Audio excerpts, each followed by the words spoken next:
तो गाइस आज हम पढ़ने वाले हैं सर्कल चैप्टर के बारे में। ठीक है, तो सर्कल की बिल्कुल बेसिक बातें आज हम जानेंगे। उसके बाद नेक्स्ट आगे आने वाली वीडियोस में हम देखेंगे कि उसके अंदर हम और क्या एक्स्ट्रा पढ़ सकते हैं। ठीक है, तो सबसे पहले पढ़ते हैं कि सर्कल होता क्या है एक्चुअली में। तो सर्कल देखो क्या होता है। सपोज करो किसी एक प्लेन के अंदर हमने एक पॉइंट पकड़ा और उस एक पॉइंट से किसी फिक्स्ड डिस्टेंस पे जितने पॉइंट्स हैं, अगर उन सारे पॉइंट्स को हम कलेक्ट करें तो इन पॉइंट्स को कलेक्ट करने के बाद जो फिगर हमें ऑब्टेन होगा उस फिगर को हम क्या बोलेंगे, सर्कल बोलेंगे। ठीक है, अच्छा मतलब मेन इंपॉर्टेंट पॉइंट जो इसके अंदर है वो क्या है, किसी एक फिक्स्ड पॉइंट से फिक्स्ड डिस्टेंस पे जो भी पॉइंट होंगे उन सबको अगर हम पकड़ेंगे, किसी एक फिक्स्ड पॉइंट से फिक्स्ड डिस्टेंस पे जितने भी पॉइंट हैं अगर उन सारे पॉइंट्स को हम पकड़ते हैं तो उससे जो भी फिगर बनेगा उस फिगर को हम क्या कहेंगे, सर्कल कहेंगे। ठीक है, अब बात आती है कि इस फिक्स्ड पॉइंट को क्या कहते हैं। तो ये वाला जो फिक्स्ड पॉइंट होगा तो इस फिक्स्ड पॉइंट को हम बोलते हैं सेंटर। ठीक है, और ये जो फिक्स्ड डिस्टेंस है इस फिक्स्ड डिस्टेंस को हम क्या बोलेंगे, इस फिक्स्ड डिस्टेंस को बोलेंगे रेडियस। ठीक है जी, अच्छा तो फिक्स्ड पॉइंट हो गया सेंटर और फिक्स्ड डिस्टेंस क्या हो गया हमारे पास, रेडियस हो गया। तो अब हम ऐसे डिफाइन कर सकते हैं सर्कल को, the collection of all the points which are at fixed distance from a fixed point is known as a circle. तो सर्कल क्या होता है ये हमें समझ में आ गया। ठीक है, तो सर्कल के बारे में कुछ इंपॉर्टेंट बातें हैं जो हमें समझनी होंगी। पहला हमारे पास जो इंपॉर्टेंट पॉइंट है वो क्या होता है, डायमीटर ऑफ सर्कल क्या होता है। ठीक है, तो डायमीटर ऑफ सर्कल को कैसे डिफाइन करते हैं जरा देखते हैं एक बार। Diameter of circle is the distance which is double the radius of the circle. अगर हम रेडियस का डबल कर देते हैं तो जो डिस्टेंस हमें ऑब्टेन होता है उस डिस्टेंस को हम क्या कहेंगे, डायमीटर ऑफ द सर्कल कहेंगे। ठीक है, अच्छा अगला पॉइंट जो हमें पता होनी, बिल्कुल छोटी छोटी सी बातें जो मिस हो जाती है जिसकी वजह से हमें आगे पूरे चैप्टर में प्रॉब्लम होती रहती है। ठीक है, तो अगला जो पॉइंट है वो हमें पता होना चाहिए, कॉर्ड ऑफ सर्कल क्या होता है। कॉर्ड ऑफ सर्कल बहुत सिंपल सा पॉइंट है। देखो सपोज करो हमारे पास एक सर्कल है, इस सर्कल के अंदर अगर हम कोई भी दो पॉइंट्स को आपस में ज्वाइन करते हैं, सर्कल की बाउंड्री के ऊपर कोई दो पॉइंट्स को लेके अगर उनको आपस में ज्वाइन करते हैं तो जो लाइन सेगमेंट हमें ऑब्टेन होगी उस लाइन सेगमेंट को हम क्या कहेंगे, उस सर्कल का कॉर्ड कहेंगे। इसको क्या कहेंगे, कॉर्ड ऑफ सर्कल कहेंगे। अच्छा तो इसका मतलब क्या एक ही कॉर्ड बन सकता है सर्कल के ऊपर, इनफाइनाइट नंबर ऑफ कॉर्ड बना सकते हैं। कोई से भी दो पॉइंट्स को अगर हम पकड़ते हैं उन दोनों पॉइंट्स को अगर हम ज्वाइन कर दें तो जो हमें लाइन सेगमेंट ऑब्टेन होगी उस लाइन सेगमेंट को हम क्या बोलेंगे, कॉर्ड ऑफ द सर्कल बोलेंगे। ठीक है, तो सोचो यहाँ पे एक कॉर्ड बना है, एक कॉर्ड ऐसा भी बन सकता है, एक कॉर्ड ऐसा भी बन सकता है, ऐसा भी बन सकता है, ऐसा भी बन सकता है। तो इस सारे डिस्कशन के साथ देखो हमें एक चीज फील आ रही है कि यहाँ पे एक कॉर्ड बना, एक कॉर्ड यहाँ बना, एक कॉर्ड यहाँ बना, एक कॉर्ड यहाँ बना, एक कॉर्ड यहाँ बना। इस सारे को देख के हमें एक चीज तो समझ आती है कि स्टार्टिंग में जब हमने दो पॉइंट्स को पकड़ा था तो सर्कल जो कॉर्ड था बहुत छोटा था, जैसे जैसे हम ऊपर जा रहे थे कि कॉर्ड की लेंथ बढ़ती जा रही थी, एक टाइम के बाद फिर से कॉर्ड की लेंथ क्या होने लगी, कम होने लगी। तो इसका मतलब कहीं एक पॉइंट ऐसा होगा जिस पॉइंट पे जो कॉर्ड होगा वो सबसे बड़ा आ रहा होगा, कोई दो पॉइंट का कलेक्शन तो ऐसा होगा। तो हमें ये बात याद रखनी है कि किसी भी सर्कल के अंदर जो लॉन्गेस्ट कॉर्ड होता है वो क्या होता है, डायमीटर ऑफ सर्कल होता है। तो longest chord in a circle is given by the diameter of the circle. ठीक है जी, तो अगर किसी सर्कल के अंदर हम सबसे बड़ा कॉर्ड बनाते हैं तो वो कॉर्ड क्या होगा, डायमीटर ऑफ सर्कल के बराबर होगा। तो अगर हमसे कोई पूछे what is the longest chord in the circle तो आप क्या बोलोगे, the diameter of the circle is the longest chord of the circle. अच्छा जी, तीसरी बात जो हमें समझनी है, तो यहां तक हमें लगता है कॉर्ड के बारे में सारी बातें एकदम से क्लियर है। ठीक है, तीसरी बात जो हमें समझनी है, लेट से इसको बोलते हैं सीकेंट। तो अगर हमसे कोई पूछता है कि बताओ सर्कल का सीकेंट क्या होता है, बहुत सिंपल सी बात है। देखो सपोज करो हमारे पास ऐसा एक सर्कल है, इस सर्कल के अंदर अगर हम कोई एक ऐसी लाइन ड्रॉ करते हैं जो सर्कल को दो पॉइंट पे इंटरसेक्ट करते हुए आगे बढ़ती है तो उस लाइन को हम इस सर्कल का क्या कहेंगे, सीकेंट कहेंगे। तो बहुत सिंपल सी डेफिनेशन, क्या लिखोगे सीकेंट की definition, the line which intersect the circle eight two point, the line which intersect the circle, the line which intersect the circle at 2 point, the line which intersect the circle at 2 point is known as the, बोलो, 2 point is known as the secant of circle is known as secant of that circle. तो अगर कोई पूछे कि कितने secant बना सकते हो आप एक सर्कल के ऊपर, तो आप बोलोगे इनफाइनाइट नंबर ऑफ सीकेंट बन सकते हैं किसी भी सर्कल के ऊपर। क्योंकि देखो अगर हम एक सर्कल को काटती हुई लाइन बनाते हैं, यहाँ से कितनी लाइन बन सकती है, तो इनफाइनाइट नंबर ऑफ लाइंस बन सकती है। तो इनफाइनाइट नंबर ऑफ लाइंस बन सकते हैं means we can say that infinite number of sequence can be drawn on a circle. चलो चौथी बात, तो सीकेंट क्या होता है समझ में आ गया, the line which intersect the circle at 2 point is known as the secant of that circle. ठीक है, चौथी बात जो हमें समझनी है वो है टेंजेंट ऑफ द सर्कल।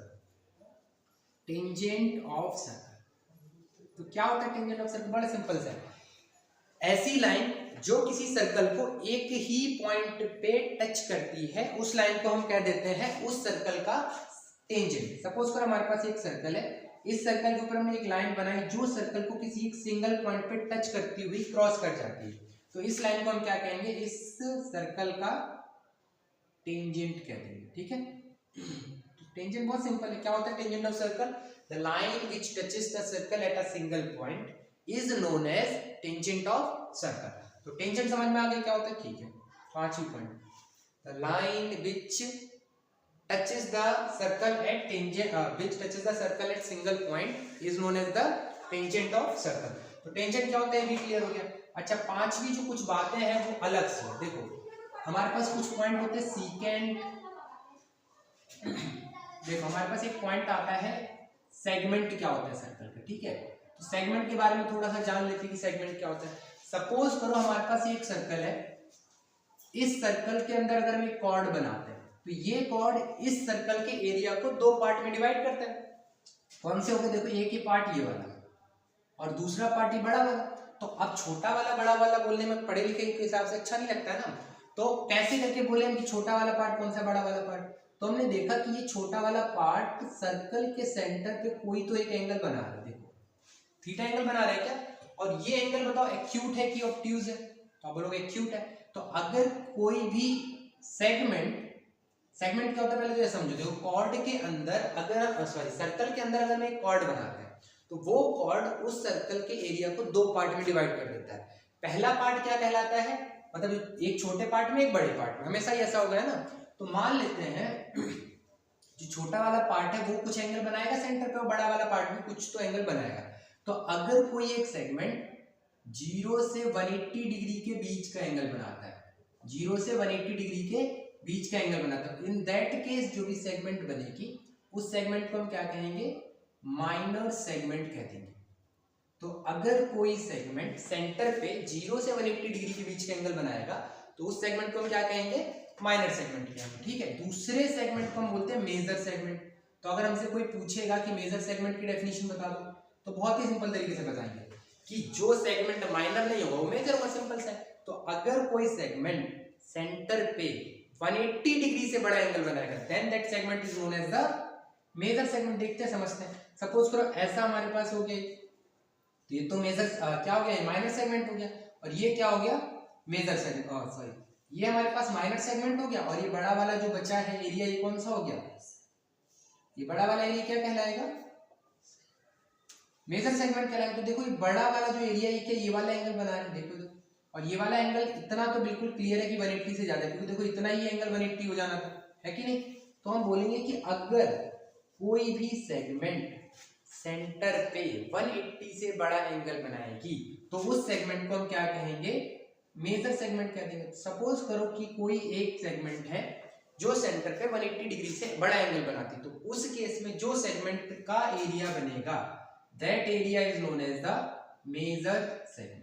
तो यहाँ तक एक बात क्लियर होगी कि सेगमेंट क्या होता है। अगर कोई कॉर्ड बनाते हैं हम सर्कल के अंदर और वो कॉर्ड उस सर्कल के एरिया को दो पार्ट में डिवाइड करता है, तो उस केस में जो एरिया सेंटर पे 0 से 180 डिग्री के बीच का एंगल बनाएगा that area is known as the minor segment. और जो एरिया सेंटर पे 180 डिग्री से बड़ा एंगल बनाएगा that area is known as major segment. तो इतनी बात क्लियर होगी, ठीक है? अच्छा, तो माइनर सेगमेंट मेजर सेगमेंट आ गया। इसके बाद की बातें देखो थोड़ी सी, उसके बाद कुछ बातें आती हैं। देखो जैसे एक होता है सेक्टर, क्या होता है सर्कल का, ठीक है? जरा देखते हैं सेक्टर क्या होता है। सेक्टर ऑफ सर्कल, तो देखते हैं सेक्टर क्या होता है। सपोज करो किसी सर्कल के अंदर अगर हम दो रेडियस बनाए, ठीक है, तो उन दोनों रेडियस और आर्क के बीच का कुछ तो एक एरिया होगा जो इनक्लोज होगा, ठीक है। इसी एरिया को हम क्या कहेंगे, सेक्टर कहेंगे। मीन सेक्टर को कैसे डिफाइन करेंगे, the area enclosed between the radius of the circle and the corresponding arc of the circle.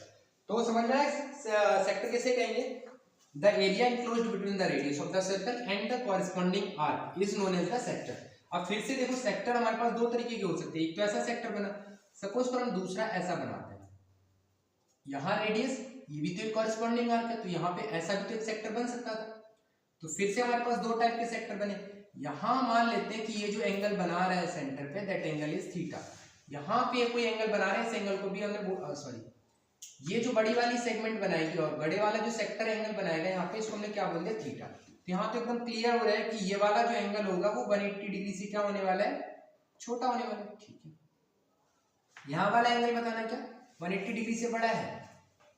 तो अगर कोई सेक्टर, पहले तो सेक्टर की डेफिनेशन एकदम क्लियर करो। सेक्टर की डेफिनेशन क्या होती है कि वो एरिया जो दो रेडियस और कॉरेस्पॉन्डिंग आर्क के बीच का होता है, उस एरिया को हम क्या कहेंगे, सेक्टर कहेंगे, ठीक है। अब ये दो तरीके का हो सकता है, एक छोटा पोर्शन बनेगा, एक बड़ा पोर्शन बनेगा। तो जो पोर्शन सेंटर पे 0 और 180 के बीच का एंगल बनाएगा उसको हम क्या कहेंगे, माइनर सेक्टर। और जो 180 डिग्री से बड़ा एंगल बनाएगा उसको हम क्या कह देंगे, मेजर सेक्टर कह देंगे, ठीक है। तो इसको हमने क्या बोल दिया, माइनर सेक्टर बोल दिया, और इसको क्या बोल दिया, मेजर सेक्टर। तो अगर कोई मेजर सेक्टर की हमसे डेफिनेशन पूछेगा तो क्या बोलेंगे हम, कि the sector which is making an angle greater than 180 degree at the centre is known as the major sector, and the angle made by a sector at centre is greater than 0 and less than 180 degree, then that sector is known as the minor sector. इसका मतलब हमें दो तरीके से minor sector और major sector एकदम से clear हो गया। तो माइनर सेक्टर हो गया, मेजर सेक्टर हो गया, सेगमेंट हो गया। इसके बाद हमारे पास जो आता है एक आर्क आता है, कि आर्क क्या होता है, ठीक है। तो देखते हैं आर्क क्या होता है। सपोज करो ये हमारे पास सर्कल है, तो आर्क की डेफिनेशन होती है, सपोज करो आपने कोई एक पॉइंट ए पकड़ा सर्कल की बाउंड्री पे, कोई एक पॉइंट बी पकड़ा, तो ए और बी के बीच का जो पोर्शन है, continuous portion on the boundary of the circle between two point is known as the arc of the circle. मतलब बाउंड्री ऑफ सर्कल आपने देखा, उस बाउंड्री ऑफ सर्कल के पे आप कोई दो पॉइंट पकड़ो, उन दोनों पॉइंट के बीच का जो कंटिन्यूअस पाथ होगा उसको हम क्या कह देंगे, आर्क ऑफ द सर्कल कह देंगे। तो क्लियर हुआ आर्क ऑफ सर्कल क्या होता है, the continuous part of the boundary of the circle between two point is known as the minor arc. इसका मतलब देखो एक आर्क ये बनी, अच्छा यही ए और बी का डिस्टेंस हम ऐसे भी तो कंसीडर कर सकते थे। तो ये वाली जो आर्क है कितना एंगल बना है, देखो सेंटर पे अगेन सेम डेफिनेशन थीटा। अच्छा दूसरी अगर हम यही सेम सर्कल बनाते हैं और फिर से यही दो पॉइंट कंसीडर करते हैं, तो उस केस में हमारे पास ये जो आर्क का डिफरेंस आ रहा है, ये वाला आ रहा है क्या, देखो आ रहा है कि नहीं। तो ये वाला जो सेंटर पे एंगल बना रही है वो कौन सा एंगल माना जाएगा, ये वाला, क्योंकि इस आर्क के कॉरेस्पॉन्डिंग तो सेंटर पे एंगल यही वाला है ना, ठीक है। अच्छा तो इतना समझ में आया कि सेंट्रल एंगल दो तरीके से बन सकता है, एक छोटा वाला एंगल, एक बड़ा वाला एंगल। तो जो आर्क सेंटर पर 0 से बड़ा और 180 डिग्री से छोटा एंगल बनाएगी, उस आर्क को हम कह देंगे माइनर आर्क। समझ आएगा ये बात, उसको क्या कहेंगे, माइनर आर्क कहेंगे। तो मेजर आर्क किसे कहेंगे, अगर एंगल 180 डिग्री से बड़ा बनता है सेंटर पे तो उसको क्या कह देंगे, उसको हम कहेंगे मेजर आर्क। तो इतनी बात समझ में आ गई कि माइनर आर्क क्या होता है और मेजर आर्क क्या होता है। हमने क्या सीखा यहाँ पे, आर्क ऑफ सर्कल। डेफिनेशन क्या होगी आर्क ऑफ सर्कल की, the continuous part of a boundary of the circle between two point is known as the arc of the circle, ठीक है। अब ये दो पोर्शन हो सकते थे कि हमारे पास छोटा वाला पोर्शन और एक बड़ा वाला पोर्शन। तो जो पोर्शन 180 डिग्री से छोटा एंगल बनेगा that is the minor arc, और जो बड़ा बनाएगा that is the major arc. तो इतनी बात हमें समझ में आ गई कि आर्क ऑफ सर्कल क्या होता है। अच्छा ठीक है, अब कुछ छोटे छोटे से पॉइंट और देख लेते हैं, उसके बाद हमारा इस चैप्टर का इंट्रो तो हो जाएगा समाप्त, ठीक है। नेक्स्ट क्लास से हम इसकी कुछ इंपॉर्टेंट थ्योरम करेंगे, ठीक है, तो उसके ऊपर ध्यान देंगे। फिलहाल थोड़ा छोटा छोटा सा कुछ पॉइंट्स है उसको एक बार देख लेते हैं। सपोज करो हमारे पास एक सर्कल है, इस सर्कल ने देखो इस बोर्ड के ऊपर कुछ तो थोड़ी थोड़ी जगह घेरी है, ये जितनी जगह इसने कंसीडर करी है इस जगह को हम बोलते हैं एरिया ऑफ सर्कल। तो हमें एरिया ऑफ सर्कल याद रखना है, कितना होता है area of circle, pi R square, where pi क्या है बताओ 22/7 एंड आर क्या है रेडियस ऑफ सर्कल, आर क्या है हमारे पास रेडियस ऑफ सर्कल। ठीक, दूसरा सपोज करो ये हमारे पास एक सर्कल है, इसकी बाउंड्री की कुछ तो एक लेंथ होगी, सोचो यहाँ से यहाँ तक, देखो देखो देखो ये कुछ तो लेंथ है इसके अंदर, है ना।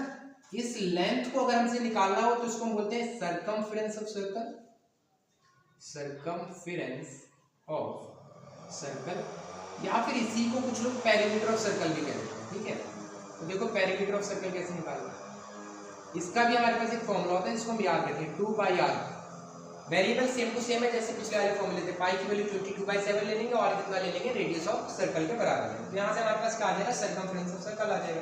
तो ये दो बातें हम याद रखिए कि एरिया ऑफ सर्कल क्या होता है और सर्कमफेरेंस ऑफ सर्कल क्या होता है। डायमीटर के बारे में ऑलरेडी हम डिस्कस कर चुके, डायमीटर क्या होता है 2 times the radius of circle. ठीक है, तो कुछ इंपॉर्टेंट बातें थी जो हमें 9th क्लास के सर्कल चैप्टर को स्टार्ट करने से पहले चाहिए थी। ठीक है, तो इन बातों को अगर हम याद रखेंगे तो हम इस चैप्टर के साथ आसानी से डील कर पाएंगे। ठीक है, बाकी मिलते हैं नेक्स्ट क्लास में, तब तक के लिए ये सारी बातें तैयार कर लें। Okay, have a good night, bye bye.